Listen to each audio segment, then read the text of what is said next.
The first thing I noticed in the basement wasn't the broken furnace. It was the silence. Not the normal kind of silence you expect underground, but the heavy kind, the type that feels like it's holding its breath. I stood there with a wrench in my hand, staring at the old metal pipes while the dim yellow light above flickered slightly. For a moment, I had the strange feeling that this simple repair job was about to turn into something much bigger than fixing a furnace. I didn't know it yet, but the question my neighbor was about to ask would change both of our lives. Before we continue, if you believe in kindness, second chances, and the power of helping someone when they need it most, take a moment to like this video, share it with someone who believes in good people, and subscribe to the channel. And in the comments, tell us where you're watching from. We love hearing from you. My name is Nathan, and at the time this happened, I was 32 years old, working as a freelance handyman in a quiet neighborhood in Columbus, Ohio. Life hadn't exactly gone the way I had planned. A few years earlier, I had lost my job at a construction company after the business shut down unexpectedly. My marriage didn't survive the financial stress, and eventually I found myself living alone in a small rented house, fixing whatever people in the neighborhood needed to keep the bills paid. It wasn't the life I once imagined, but it was honest work. The call from my neighbor came on a cold Thursday morning in late October. Her name was Rebecca. She had moved into the house next door about 6 months earlier, but we had barely spoken. I knew she lived there with her young son, and that was about it. When she knocked on my door that morning, she looked exhausted. Her brown hair was tied loosely back, and there were dark circles under her eyes that suggested she hadn't slept much in a long time. She explained that her furnace had stopped working overnight, and the basement had started flooding slightly from a leaking pipe. I told her I'd take a look. That's how I ended up standing in that basement. The place was older than the rest of the house, with concrete walls and the faint smell of damp wood. Boxes were stacked along one side, and a small washer and dryer sat quietly in the corner. I crouched near the furnace, inspecting the pipes and valves, trying to figure out why the system had stopped running. Above me, I could hear faint footsteps from the floor upstairs. After about 20 minutes, I realized the issue wasn't too serious. A worn-out valve and a loose pipe connection had caused the leak, which had eventually shut the furnace down as a safety precaution. It was a simple fix, maybe an hour of work, but while I was tightening one of the fittings, I heard the basement door creak open. Rebecca slowly walked down the wooden steps.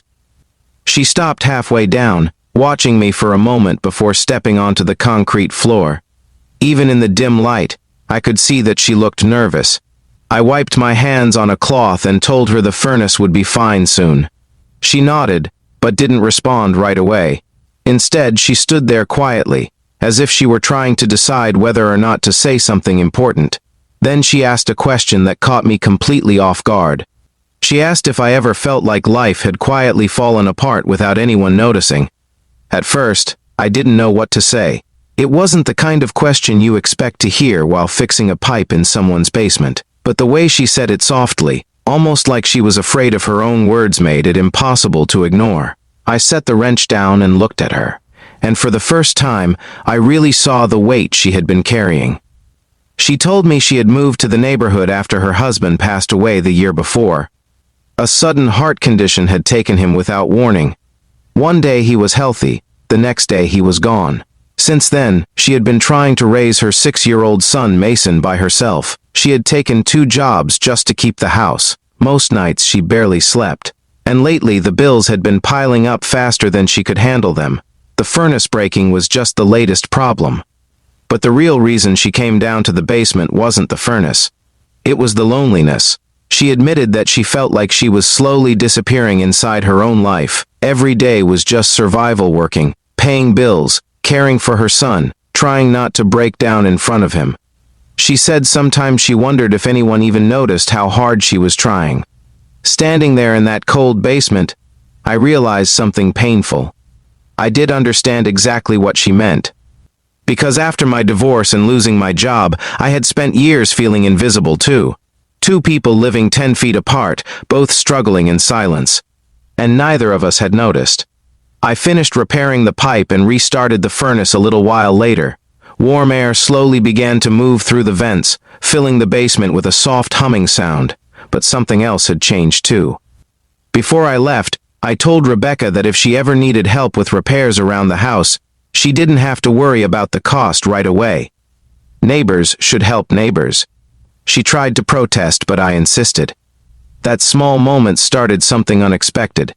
Over the next few weeks, I occasionally helped fix things around her house: a broken cabinet hinge, a leaking faucet, a loose fence in the backyard where Mason liked to play. In return, Rebecca sometimes sent over homemade meals when she cooked too much. Little by little, the silence between our houses disappeared. Mason began stopping by after school to watch me work in the garage. He was curious about everything: tools, engines, how things were built. And for the first time in years, my house didn't feel so empty. Months passed, winter arrived. And somehow, without either of us planning it, the three of us started to feel like a small team trying to rebuild life together. Rebecca began smiling more often. Mason started bringing home better grades from school, and I realized that helping them had quietly helped me too. Sometimes the things we think we're fixing for someone else are actually repairing parts of ourselves. One evening in early spring, almost 5 months after that first day in the basement, Rebecca knocked on my door again. But this time she wasn't worried about a furnace or a leak.